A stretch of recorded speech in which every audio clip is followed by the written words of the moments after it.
안녕하세요. 어린 딸 하나 키우고 있는 30대 여성이에요. 아픈 시어머니를 두고 정말 제가 못돼 처먹은 건가 싶어서 얘기 좀 해보러 왔어요. 두서가 없더라도 들어주시면 감사하겠습니다. 남편하고는 대학생 때부터 10년 가까이 사귀다 결혼했어요. 남편은 저보다 2살이 많았고 전역하자마자 복학했는데 그때 저한테 첫눈에 반했다고 했습니다. 이후로 남편이 한 1년을 죽자사자 저를 쫓아다녔고 저도 얼마나 내가 좋으면 저럴까 하는 생각에 결국 마음이 문을 열게 되었네요. 둘 다 졸업까지 한 학기를 남기고 취업을 할지 어쩔지 고민하다가 회계사 공부를 시작했는데 어려운 건 알고 있었지만 생각보다 훨씬 어렵더라고요. 그리고 이건 뭐 여담이지만 어차피 따지고 보면 둘 다 떨어졌으니 누가 더 잘났다 이런 것도 아니지만서도 남편은 1차도 한 번을 패스하지 못했고 그나마 저는 2차까진 2번이나 갔는데 결국 또 거기서 미끄러졌어요. 그래서 안 되겠다 싶어서 제가 남편에게 이거 하지 말고 우리 공무원 시험이나 준비하자고 몇 번이나 권했는데 남편이 자존심이 있지. 어떻게 회계사 공부하다가 9급 공무원 공부를 하냐며 할 거면 전화 혼자 하라는 거예요. 좀 어이가 없었지만 제가 뭐 남편 인생 대신 살아줄 것도 아니고 자기가 그렇다는데 거기다 대고 무슨 말을 할 수 있었겠어요. 그래서 알아서 하라 하고 저는 저대로 공무원 시험을 준비했습니다. 그리고 남편에겐 말하지 않았었는데 9급하고 7급을 동시에 준비했어요. 주변에서 몇몇은 미친 짓이라 했고 몇몇은 한 번 해봐라 했는데 그땐 그래도 지금보단 어렵기에 패기로 도전해봤던 거죠. 아무튼 그리고 1년 만에 7급 공무원 시험에 합격했네요. 하지만 남편은 그런 저를 보고는 그래도 공무원은 회계사한테는 비빌게 못된 애 어쩌네 하면서 포기를 못하더라고요. 그렇게 날린 세월이 5년입니다. 그리고 그 5년 동안 헌신적이었다고는 할 수 없지만 저 나름대로 남편을 많이 챙겼거든요. 남편은 수험생이었던 반면 저는 사회인이었으니 언젠가부터 당연하다는 듯이 데이트 비용도 제가 더 많이 부담하게 되었지만 그걸로 딱히 남편 속 긁은 적 없고요. 남편이 표현하기를 제가 자기를 배신하진 않을지 걱정된다고 하여 사람들 만나는 횟수도 많이 줄였어요. 지금 생각해보면 진짜 한심해요. 저도 저지만 남편이야말로 그런 쓸데없는 걱정하느라 시험에 떨어졌다고 해도 과언이 아니다 싶거든요. 아무튼 그러다가 저희 사귄 지 7년 좀 넘어가던 때 남편이 그냥 취직하겠다고 하더라고요. 그래서 저도 그렇고 남편 부모님도 쌍수 들고 환영하신 걸로 알아요. 그런데 그때 이미 남편 나이도 나이였고 딱히 내세울 만한 게 없었습니다. 회계사 하나만 바라보고 있었으니 남들 다 가지고 있는 영어 성적도 없었고 말 그대로 이력서에 채워 넣을 게 없더라고요. 그러니까 이번엔 또 자기도 저처럼 7급 공무원 시험을 보겠다는데 제가 뭐 같아부터 말은 안 하겠어요. 하지만 시작부터 막말로 글러먹은 태도였고 절박한 사람들을 다 이겨먹을 만큼 좋은 머리도 아니었으니까 당연히 결과는 낙방이었습니다. 그래서 결국 남편이 시작한 게 학원 선생님이었어요. 그나마 초등학생들을 상대로 하는 학원이었고 이것도 아주버님이 당신 친구한테 부탁하여 어렵사리 들어간 거예요. 그리고 이 무렵 남편 쪽에서 결혼을 서두르기 시작했습니다. 저희가 만난 세월이 몇 년이냐 하시며 시부모님께서는 이제 당신 아들도 안정적인 일자리가 생겼으니 빨리 결혼해서 애 낳고 해야 하지 않겠냐? 그런데 제가 말을 안 한 게 제가 친정어머니가 안 계세요. 제가 고등학교 때 암으로 투병하시다 돌아가셨거든요. 그리고 이후로 친정아버지가 혼자서 저를 키워주셨는데 그래서 친정아버지도 제가 그냥 남편이랑 결혼했으면 하는 눈치셨어요. 시댁에서 제가 어머니가 안 계신 걸로 반대를 안 하는 것만으로도 어디냐 하시며 저희 친정아버지 사고방식이 말 그대로 옛날 사람이거든요. 그래서 어쩌다 보니 남편이 학원 들어가고 1년도 되지 않아 저희는 부부의 연을 맺게 되었습니다. 결혼하고 나서는 일부러 시댁에 더 자주 찾아뵙고 더 잘하려고 했어요. 이것도 다 저희 친정아버지가 그렇게 하라고 하셨거든요. 그래야 예쁨 받는다고 싹싹하게 잘해라. 엄마 없어서 이런다 저런다 소리 안 나오게 눈치껏 잘해라. 친정아버지는 나름대로 제가 시댁에 밉보일까봐 걱정이 많으셨으니 그런 잔소리를 하셨던 거예요. 그리고 저도 그런 친정아버지의 마음을 이해했기에 아버지 말씀대로 시부모님께 잘하려고 정말 노력했습니다. 원래는 제가 친정아버지는 물론이고 친한 친구들하고도 정말 급한 일이 아니면 문자로 간간히 소식이나 전하는 성격이었는데 남편 말로는 시부모님이 살가운 며느리를 원하셨다 해서 매일같이 아침 저녁으로 연락드렸고요. 신혼 후 처음 맞은 연말에도 시부모님을 저희 집으로 초대해 식사했고 새해에 시댁에 와서 떡국 좀 끓이라시길래 해본 적 없는 요리였지만 인터넷 뒤져가며 요리책 찾아가며 정성 다해 한상 차려드렸고요. 구차해 보일까봐 하나하나 나열할 순 없지만 저 정말 최선을 다했습니다. 그런데 아주버님이 재혼을 하셨거든요. 원래 형님하고는 제가 남편과 결혼하기 전에 이미 이혼한 상황이었기에 원래 형님이 어떤 분이셨는지 어쩌다 이혼을 하게 되신 건지 그런 건 모르지만 아무튼 재혼을 하셨어요. 아주버님한테 3살 난 아들도 있었는데 상대는 초혼이란 말을 듣곤 정말 사랑하나 보다고 대단하다 생각했죠. 그리고 더 놀라운 사실은 아주버님과 재혼한 상대가 모 중견기업의 딸이라는 거예요. 그런데 뭐 그쪽 집안이 가정사가 복잡해서 언론에선 딸이 없다고 한다며? 어쨌든 나중에 기업을 물려받을지도 모르네 어쩌네. 솔직히 저는 들으면서도 그렇구나 하고 말았는데 저 빼고 다른 시댁 식구들이 어찌나 새형님을 대단하다 치켜세우던지. 심지어 저희 남편까지도 말이죠. 아무튼 그래도 뭐 그러려니 했습니다. 형님이 대단한 집 출신인 거는 말 그대로 형님 팔자고 저는 제 팔자가 따로 있는 거고 그렇게 생각했지. 그걸 비교하면서 제 스스로 주눅이 든다던가 그런 건 없었죠. 그런데 어머님은 형님과 저를 어찌나 대놓고 차별을 하시던지. 저랑 남편이랑 결혼하던 당시 시댁에서 5천만 원을 지원해 주셨고 저는 제가 모아둔 돈이 있었기에 따로 친정아버지께 손을 벌리진 않았어요. 솔직히 말해서 남편이야 벌어놓은 게 전혀 없었으니 시댁에서 도와주시는 게 당연하게 느껴졌던 것도 사실이에요. 결혼 자체도 시댁에서 서두르길 바랬으니 시댁에서 돈을 해주셨다고 해서 그게 눈물나게 감사하고 그런 건 없었죠. 하지만 아주버님이 재혼하던 당시 형님 쪽에서 집을 해왔거든요. 그러니까 그때부터 어머님이 저하고 형님을 비교하고 차별하기 시작하셨죠. 누구는 빈손으로 덜렁덜렁 시집을 왔다며 이래서 가정교육이 중요한 거네 어쩐 거네. 근본이 어떻고 저떻고 하시는데 제가 무슨 얼마나 대단한 집안에 시집을 온 것도 아닌데 이런 소리까지 들어야 하나 싶대요. 그래서 한 번은 저도 약도 오르고 그래서 일부러 어머님 들으시라고 그랬어요. 여자 직업으로 7급 공무원이면 어디서 빠지는 것도 아닌데 주변에서들 저더러 왜 그렇게 빨리 시집 갔냐 아깝다 그런다고요.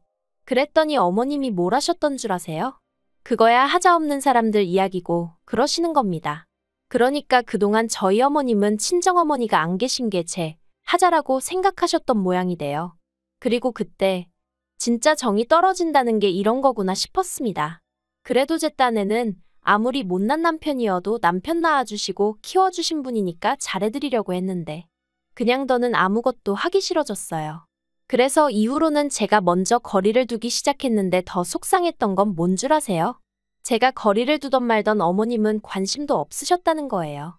차라리 남편을 통해서라도 괘씸하다 서운하다 하셨으면 모르겠는데 말 그대로 저한테 쥐똥만큼도 관심이 없으시더라니까요.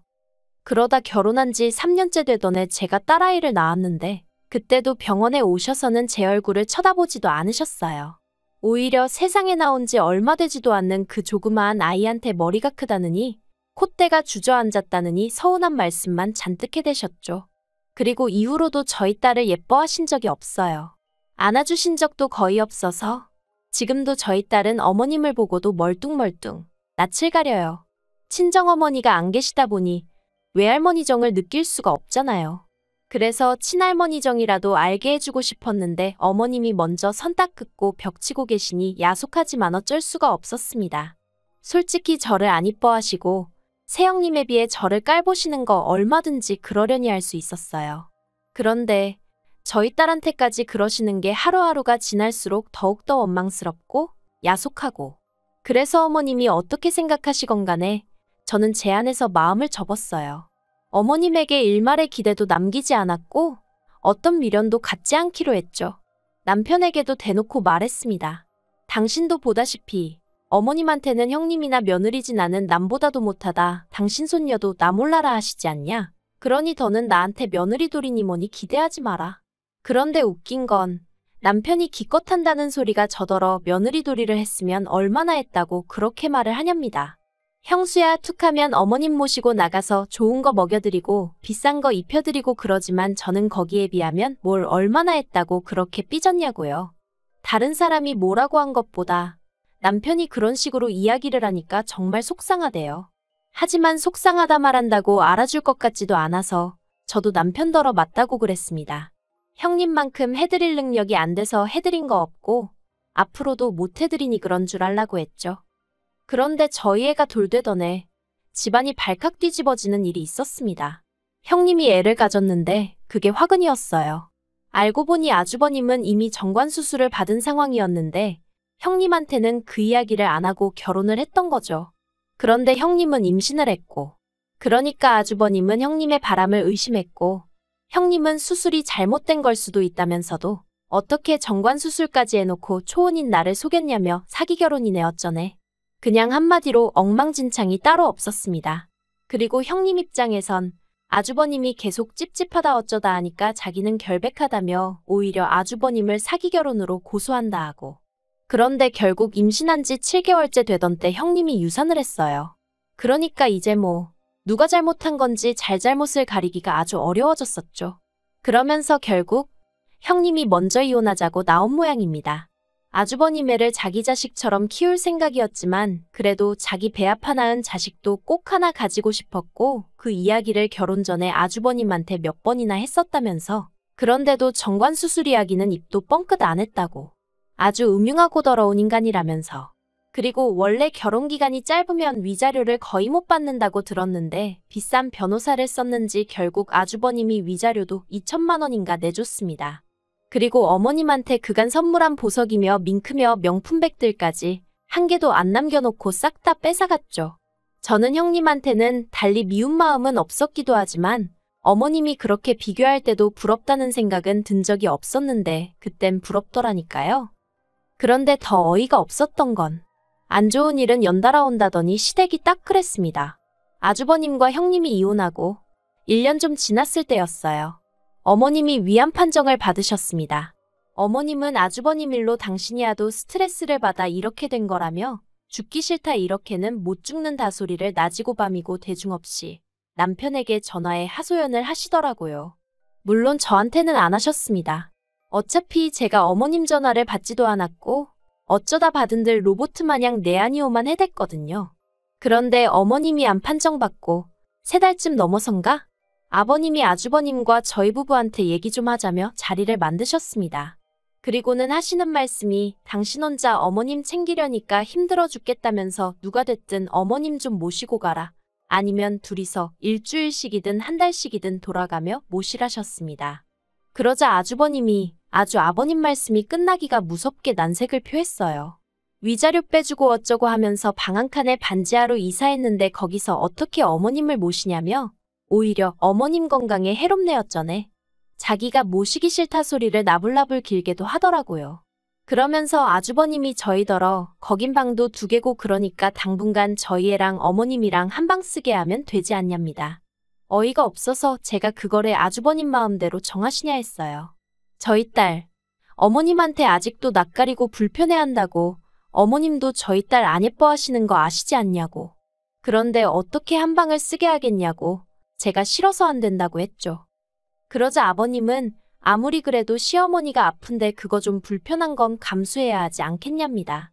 아주버님도 저한테 어머님이랑 사이 안 좋은 건 알지만 그래도 이건 아니라고 하길래 아픈 게 벼슬이냐고 그랬어요. 그리고는 앞으로도 이런 이야기 하실 거면 저는 빼고 하시라 했죠. 남편에게도 진작에 얘기했다. 며느리돌이 같은 건 안 하고 오로지 남편의 아내로 아이의 엄마로만 살겠다고. 그리고 말이 나왔으니 말이지만 어머님한테 가서 먼저 여쭤보셔라. 어머님이 나를 며느리로 생각한 적은 있으신가? 그랬더니 다들 더는 아무 말도 못하대요. 자기들도 눈 달리고 귀 달렸으니 제가 무슨 말을 하는 건지 알아들었던 게죠. 그리고 그날 집으로 돌아오는 길에 남편이 저한테 정말 안 되겠냐입니다. 뭐가? 하고 알면서도 되물었어요. 그러니까 남편이 어머님이 불쌍하지도 않냐면서 이참에 한번 기회를 드리면 어떻겠냐대요? 그래서 안 불쌍하다고 그랬어요. 정말로 하나도 불쌍하단 생각이 안 들었거든요. 어머님은 당신이 이렇게 아쉬운 처지가 되는 날이 올 거라곤 꿈에도 모르셨을 테죠. 그러니 저를 그렇게 막대하셨겠지만 저는 오히려 어머님 아프신 걸 보니까 신이 정말 있구나 그런 생각이 들었어요. 왜 뿌린 대로 거둔다고 하죠. 제 마음은 상상 이상으로 싸늘하게 식어 있었던 모양입니다. 아무리 생각해도 왜 제가 어머님을 불쌍하게 여겨야 되는지 모르겠거든요. 남편에게 안 된다고 분명히 말했는데 이제 와서 자꾸 어머님을 내 앞에 들이민다던가 우리 사이에 우겨넣으려고 하지 말라 했습니다.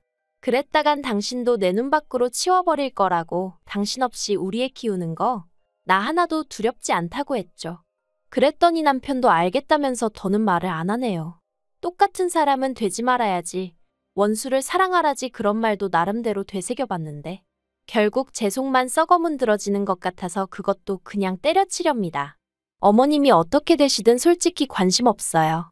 돌아가시길 바라는 건 아니지만 낫게 되면 낫게 되는 거고 아니면 아닌 거지. 정말 딱 그 정도네요.